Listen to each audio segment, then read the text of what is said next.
Well, good afternoon, everyone, or good day, as the case may be, whenever you're listening to this. I'm Rich Gomez.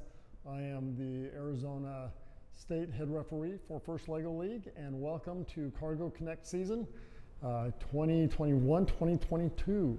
Great to see everyone, or will be seeing everyone throughout the season. I'm here to present the overview of the table for this year's game and kind of catch some of those nuances that you may have missed from the official first video. I will say that starting off, read the rule book, read it again, and then read it once more, just to make sure you understand. As you get into the missions, you pick which missions you want to attack, go through and read those missions again and again, make sure you understand all the nuances. There's a lot the same if you're a returning team, and if you're a new team, welcome to the fun. We're excited to see everyone, especially those new teams that'll be out here in the competitions. So welcome in that regard. You'll notice a couple of new changes to some of the rules and the way things are. One, I think the new rules this year are pretty streamlined, and First has done a great job of making the missions readable, doable, but still have some nice advanced techniques that'll be required to score those really high points, but also providing enough for the rookie teams to score a bunch of these missions and get some good quality points out of it. Probably one of the biggest changes that you're going to see this year is on the scoring. We referees are going to be grading or judging you on your gracious professionalism. Everyone knows gracious professionalism is one of the hallmarks of the First program, and we're looking for how you celebrate the success not only of you and your team, but of everyone, whether they're a team from across town or whether they're a team from a different city. We want to celebrate as a community, the First community, and that's one of the hallmarks and one of the great traditions that makes this sport so great. So GP, or gracious professionalism, is going to be looked at by the referees and scored. It's a score of 3, 1, 2, and 3. 2, we're assuming everyone comes in with that GP in hand, that everyone understands what the values of gracious professionalism are, and so you're automatically going to be given a 2. And then how you demonstrate that gracious professionalism on the field is going to either promote you to a 3 or let us know, hey, you need to work on that a little bit. And the referees will give you some feedback at the end of the match on where you score there and what you could have done better or how you have exceeded the expectation. Now, when I say, what is gracious professionalism, we expect you to cheer for others. We expect you to be pretty pumped up and hyped. It's a lot of fun, a lot of energy in the matches as you're going through and attacking the field here and solving some of these challenges. So that is what an accomplished team should be demonstrating as far as gracious professionalism. When you go above and beyond that cheering for the other team, making it loud, all that kind of stuff, then you'll be getting those advanced points. So just because you're cheering doesn't necessarily mean you're going to get an advance on that gracious professionalism score. So I look forward to seeing how that plays out this year. It's an exciting change. Let's get into the actual mission and the setup of the field, and then I'll talk tips and techniques throughout as we go and just kind of highlight some of those definitions and some of the things that you'll see in the rules themselves. So we'll start off over here with the setup. Just like last year, just like the year before, we've got the field ends here at the kind of inside the western side of the board. The field mat is oriented so that the mat is touching the south wall and touching the east wall over here. So make sure when you do your practice rounds that you're set up in that setup and that you have the full home, as it's called, established here. Remember, all your equipment, all your attachments, everything you bring to the field needs to be in home during the entire match. So if you're bringing models back from the field, they stay in home. You can't take and put them behind you or give them to one of your other technicians that's waiting to come to the field. Speaking of technicians, remember there are only 2 technicians allowed at the field itself. Everyone else has to be back a little ways, and then you can tag team in. and come in to run your specific missions. So keep that in mind.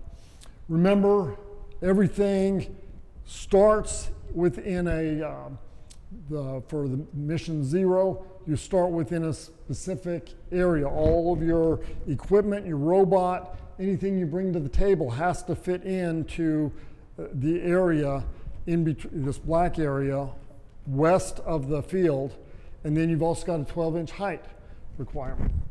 So that is mission 00, and that gets you extra points if you're in this area denoted by the launch area and the western side. So the small area right here, 12 inches high, that volume, all of your parts and pieces fit in there, you get extra points for mission 0.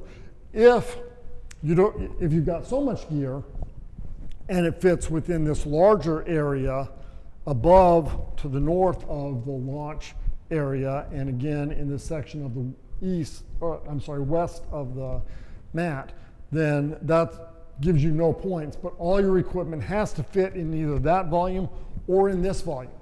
If you have that much equipment that it spills out or you can't contain it in the 12-inch tall volume of that rectangle, then we're going to ask you to take some of those pieces back to your pits. So just be prepared for that. I don't think we'll have to worry about that. I saw a lot of teams, it's amazing how much stuff you can cram into this 12-inch area and get those points.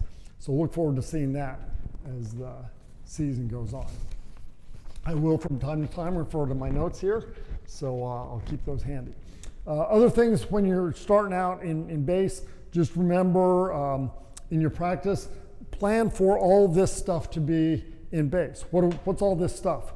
Well, you've got the wind turbine blade, you've got the platooning truck, you've got 3 cargo setups, so 3 of the gray cargo setups there. You've got the package that'll be delivered hopefully to the door, and then you've got your cargo that goes into the blue cargo container. Okay, so those are 6 pieces, 2 orange, 3 of the green, and 1 of the blue to give you 6 pieces. And then don't forget to bring your innovative project to the board. Remember, there are some certain requirements for that, so read your rule book to determine what those requirements are. And when you come to the field, you'll demonstrate that all your equipment fits within the area there, and then you go ahead and set up for the matches. And we'll run through the matches and the missions. Remember, you've got 2.5 minutes. That's a lot of time. It seems like it goes quick, and for some teams it does go quick, but 2.5 minutes is a lot of time to work for. So get set up. The referees will be there to support you and help you out. And remember this about the referees. The referees, yeah, we've got to enforce the rules, but we also want to help you. You know, if you've got any question as you're getting set up, you look at the mat, you look at the mission models, you look at the way everything is laid out. If you see something wrong, please ask the referee about it. If you've got any questions whatsoever, ask the referee. The referee is there to help you, but also have that responsibility of enforcing the rules. And at the end of the match, grading your score. Remember, any scores are as the mat lays at the end of that 2.5 minutes. All right, so those are just kind of some of the overview type things. So starting out, remember the launch area. Read the definition of the launch area, but I'll remind you, or for the new teams that may not have gotten that far, you've got the arc here on the field, this white arc with the grid in it and with all of our sponsors, which we always like to thank our sponsors. So thank you to all of those folks, especially Rockwell Automation and the Lego Foundation and the Amazon Future Engineer, all that, great sponsors for us. So that is your launch area to the western end of the mat. If your robot extends beyond that, either beyond the arc or off to the west or south over this border, then you're not going to be able to launch the robot. And there are one of the new changes this year is some launch criteria that you have to demonstrate to the referees before you launch your robot. So on that initial launch, you're going to get the countdown 3, 2, 1 Lego, and the buzzer's going to ring. on that, we start saying Lego, that's when you can activate your robot, either by a sensor or by pushing the button, but you cannot be touching the robot other than just ready to push that button at the start. All right, so at that point, you need to make sure you're completely within that launch area in order to launch and start that robot. And then you're off and running. So let's talk about some of the various missions. And I'll just kind of work my way around. I'll probably kind of follow the book here, and just so I don't miss anything. So let's start with, I've already talked about the equipment inspection and all that, M0. M1, I've already talked about that, that's your model. And so now let's get into the field. So the first one we'll talk about is this unused capacity. Okay, for your unused capacity, that's a cargo hold, you bring it back to base, or you bring it back to home, and then you can fill it with various these pieces of cargo, and then close the lid. And then from there are other missions that may want to be used, you may want to use that cargo for. So we'll get to that in a little bit. But I'll put that back on its spot. And remember, when setting up the field, you want to be precise in your setup, because that's how it's going to be at the tournaments. So pay very particular attention to those details. And again, you can bring this model back to home, obviously, as I've demonstrated, in order to manually fill it with the cargo. Let me pause here and just remind you, when you're bringing stuff back from the field into home, remember, home is designated by the western side, beyond the western end of the mat, and the launch zone. That all constitutes home. So anything you're bringing into home from out in the field needs to be completely in home before you can touch it. If it's partly in home and you touch it, then the referees take that away. So remember that as you go. And that's even if the robot is dragging it over here, loses contact, and then gets in home, then that piece goes away. All right? So just remember that in your rules. So that's the cargo, unused cargo. The next one I'll address is the plane. So you're going to unload the cargo plane. The cargo plane has a piece of cargo already preloaded into it, and the scoring condition for that is you have to push that ramp down, and that ramp has to be touching the black. Okay, that's one of the, again, when you read the rules, make sure you're paying attention to what those scoring conditions are. Specifically, it has to be touching, and the cargo, you can get credit for the cargo being on the mat, not touching the ramp. All right? So those are some of the key points to remember in there. When you're setting it up, make sure you set it up so that the cargo is in there and it's all the way closed, so that you have that practice like you're going to be at the tournament. All right? So that is our unloading the cargo plane. Transportation journey, you've got several kind of cool little models here that require a little bit of force. You've got the plane, you've got the cargo container, and you've got these blue lines. Okay, so those blue lines are kind of the markers that you have to pass over to get the maximum points on that. And this model is activated by pressing, and it's just kind of that sliding action. So make sure when you're setting it up that you get these nubs that are sticking out.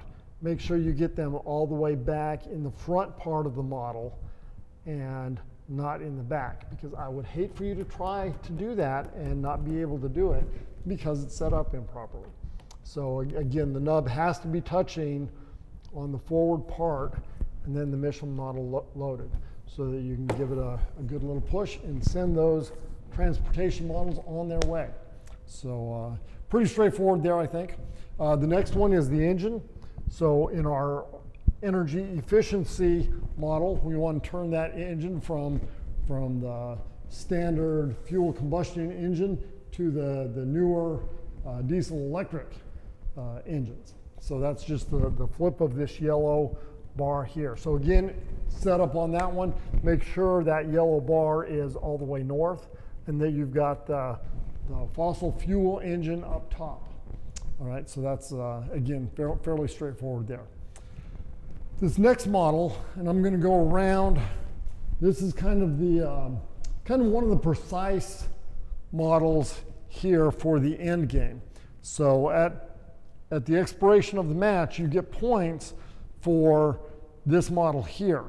We want to see that the yellow is down, but that the black is still up. So that's a very precise movement. So be aware of that. If you push it over, then that invalidates the score for that one. All right.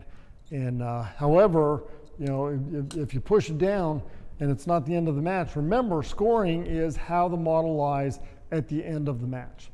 So I'll just leave that out there as a kind of a hint and a tip. All right, let me go back and make sure I haven't missed anything on that one, because that is a very precise, it's called accident avoidance M06. And if your robot is parked over the blue accident avoidance line and at the end of the match, and the yellow panel is not knocked down, you get points, but full points are knocked down. So that's 20 and 30 points. So the other aspect is this blue line here is that blue line that they're referencing, that at the end of the match, again, at the end of the match, your robot is parked over that blue accident avoidance line. Okay, so again, that's a very precise model for scoring purposes. So pay attention to that closely, all right? Unload cargo on the ship. So that's another one. I'll walk around here to give you that one. And a pretty cool model here. I like this one. This is just, you need to move this cargo crane over, and as you move it up, you might be able to see that the cargo comes up off the ramp or off the dock. Okay, so that's one scoring condition. Another scoring condition is when you bring that all the way completely east of the platform, the cargo platform. So when it's completely east, as it is now, then you're scoring. Okay, so again, this is where definitions become very important to understand what is on, what is in, what is completely beyond or completely outside, completely over, completely taken care of. So there's a lot of nuances there with that one. So just be careful and read accordingly on that one. All right, next in the sequence here, we've got our helicopter. This is our shared model. This is the one where we've got the co-opetition going on. And so the idea here is to allow the helicopter to drop the package onto the other side of the table. Hopefully the team will also be doing that over on this side. And so when that delivery is made to your other side, then you'll be able to take and position this package somewhere for points. So that's our co-opetition model. If you drop your package and collect your package and then place your package on your side of the mat, that does not count for any points.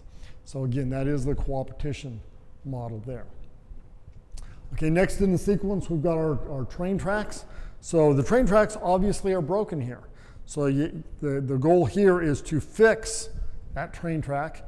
And then for more points, you can drive that train into the parking spot where it can be loaded. Because remember, this is cargo connection, which is all about movement and transportation of cargo. So we're now parked. We make sure we're parked because we're latched. We can't go back because of that latch. So that is the scoring position. The train comes across. If it's not latched and can still be moved at the end of the match, then it gets no points for the latched segment of that. All right, so there's that one. As always, we've got the precision tokens tucked away here in the corner. You've got 6 touches.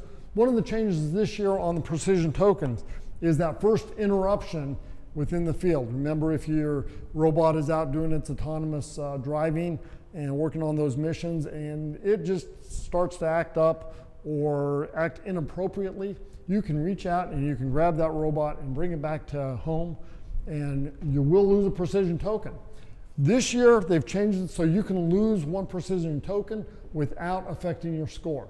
So they've basically given you a freebie interrupt. So that's pretty cool this year. Okay, next over here, we've got the door. So this is the delivery. So you've got your package over here at home. You load that into your robot, and then your robot brings it over and deposits on the doorstep. It's got to be touching, I believe, let me double check the scoring on that, just like you all will be doing that. And if the package has been delivered to its destination so that it is completely, no, I'm sorry, so that it is on the doorstep, then it counts. So here we go. Partly gives you 20 points, completely gives you 30 points. So again, partly on is it's got some of that package is on the doorstep, completely on, the entire package is on. So again, a couple of different scores. You'll see that a lot, partly, completely on. You've already heard me mention it a couple of times, so that becomes very important. So really understand what partly in, partly on, completely on, all turn out to be. Another kind of complex one, and I'm going to bring the book over for this one so that I make sure I get it correct as I'm describing all this, is our sorting. Okay, so mission M10 is the sorting. So you've got your various cargo units that are in the bays. So you've got 3 bays here, and you've got 3 shelves that they rest on. All right, so those become very important because you're going to see a different configuration perhaps every time. So in your practice, make sure you're practicing different techniques. The scoring condition is getting these cargo units, other than the orange one, out of the loading bays. All right, and only leaving this orange one. Okay.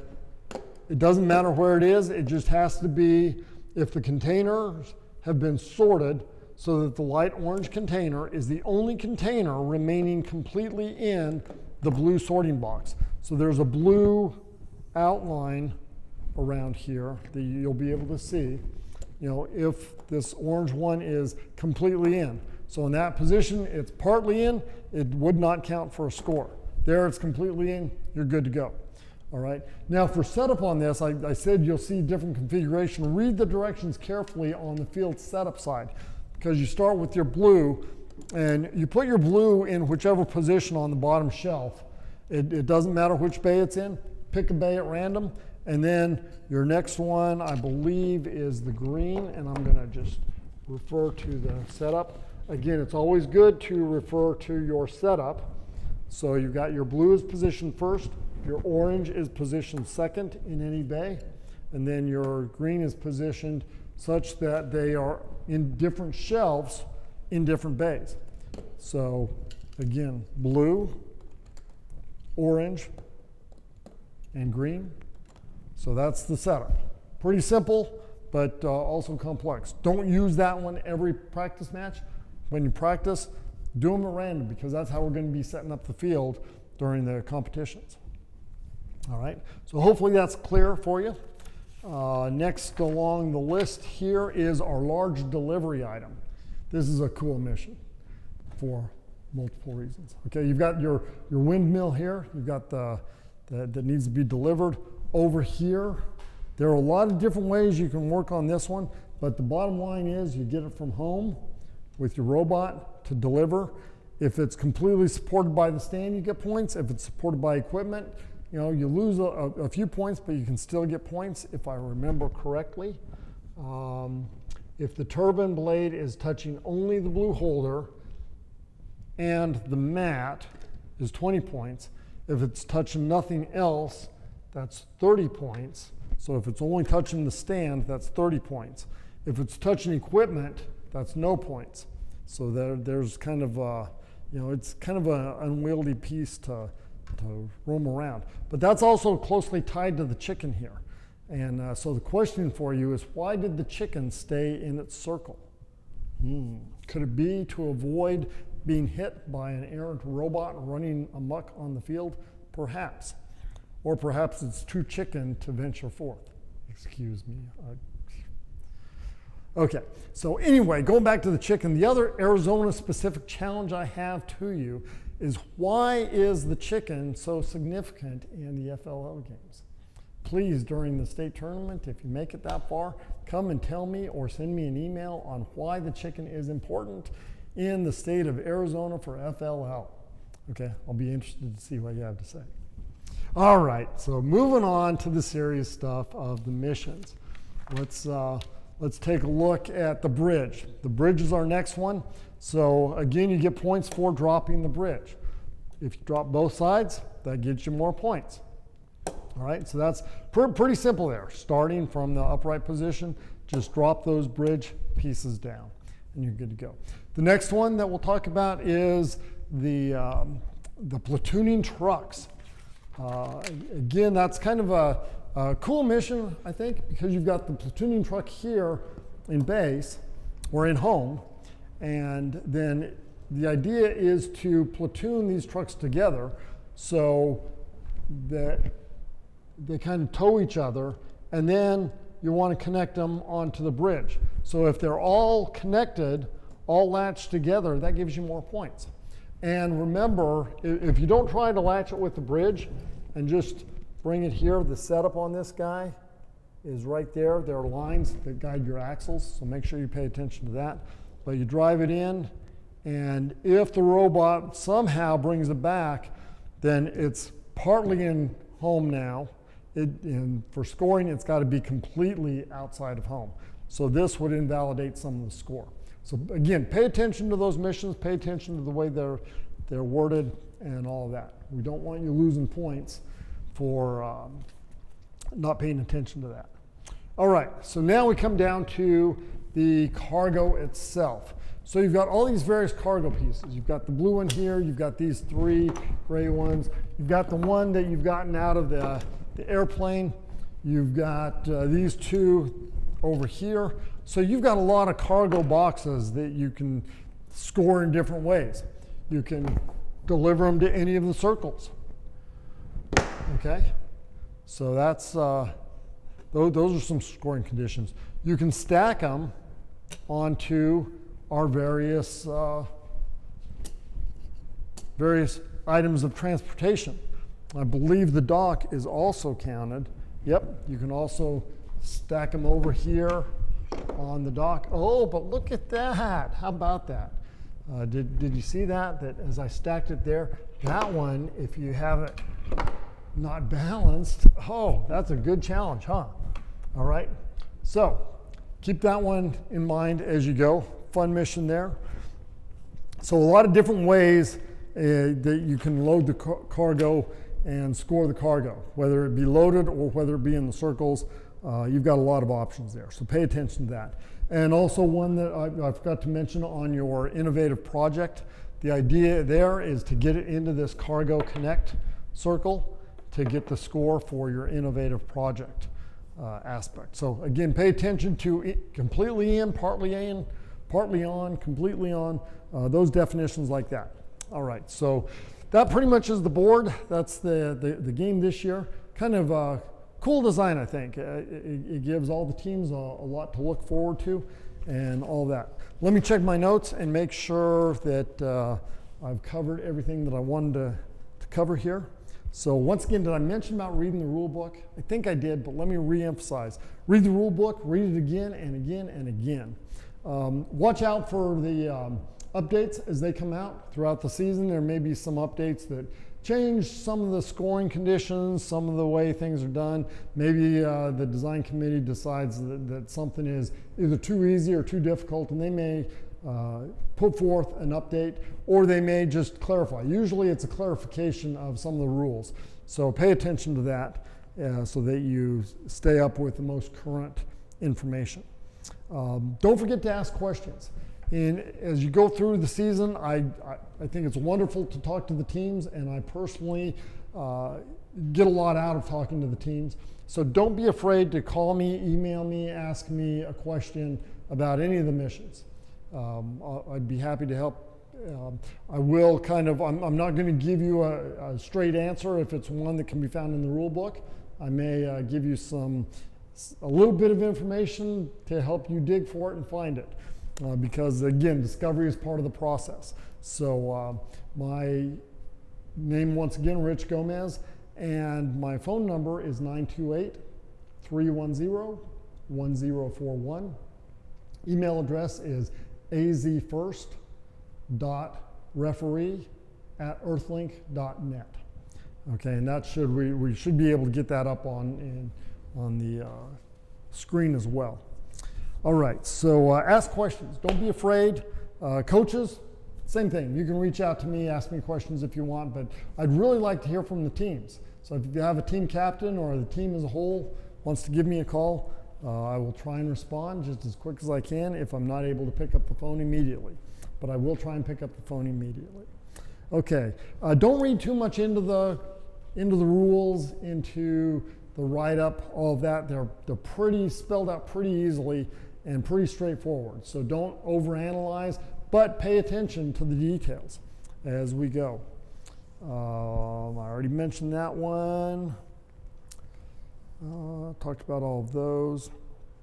Remember to read the field setup. There are several of these missions that setup is really key, specifically the M4, M7, M10. I see those as the setup being critical to success. So I'm not going to dig for which ones those are, but just mission 4, mission 7, and 10. Take a look at those and really make sure you understand the setup for all of those. Along with the definitions that I talked about completely and partly and all that, just make sure you understand what the definition of equipment is, what the definition of your robot is, and the definition of the mission model and touching the model, touching equipment. Pay attention to those items because those are key throughout, especially this year. There's a lot of partly on, completely on, and equipment does play into some of those. So pay attention to that. I already talked about some of those models that I see are precision actions. So once again, you definitely want to pay attention to all of that. All right, I think I covered all the other ones. Yep, mentioned about the interruption being a freebie. What else do we have? I think that pretty much covers everything. One thing, if you took last year off and you're thinking, if you're a veteran team and you've played this time and time again over the years, remember in the past there's been for the launch, there's been a ceiling limit. It's been a 12-inch ceiling limit on the launch in the past. Last year they kind of did away with that limit, and that's the same this year. So although your equipment inspection has to be a 12-inch ceiling, your launch does not have a ceiling on it. So pay attention to that. And then I already talked about the launch in great detail. And finally, one other aspect that I want to address is at the end of that 2.5 minutes, the robot is out operating and doing stuff. If you've still got time left, you've done all the missions, the robot's out there, say the robot accomplished the bridge mission and is sitting there, somehow got tied up in the model or whatever, and there are 20 seconds left and you have nothing else to do, ask the referee, but you can go ahead and stop that robot. Saves your battery power, okay? So you can turn off the robot. That is not considered an interrupt. If you bring it back, then, and it looks like you're starting another mission, that's an interrupt, all right? So at the very end, if you're completely out, that's why I say talk to the referee. Just turn to the referee and say, hey, ref, we have no more missions. We're going to stop our robot. The referee should give you a thumbs up and let you do that. However, if it is a strategic stop, that becomes an issue that is not allowed. What do I mean by strategic stop? The great one is this end mission here with the accident zone. Remember, the robot has to be past this blue line in the accident zone. You get more points if you knock over the orange panel, but if you knock over the black, you lose all the points. So a strategic stop would be the robot's coming in at the very end. It crosses over this blue line, so it's now in scoring position, and it starts plowing in, and as it hits there, you stop it, okay? As a referee, I don't know if that robot is going to stop on its own or if it's going to continue forward, plowing in and knocking that black barrier over. So that would, in my view and the view of the referees, that would be a strategic stop. If you stop the robot as it was approaching and just when it hit this orange panel to stop the movement, that would be a strategic stop. In that case, that mission would not count for score. So be very careful when you're stopping the robot at the very end. All right. I think that's all that I had to cover. I wish all the teams the very best of luck. I'm excited to see you play this year. Last year was a little bit weird seeing you on video, although I loved watching you on video. We had some great teams out there doing great videos. So this year, hopefully it'll stay live and in person. I'm looking forward to that. I'm looking forward to seeing you teams. And for the rookie teams, welcome to the fun. For those veteran teams, I look forward to what you have to bring to us.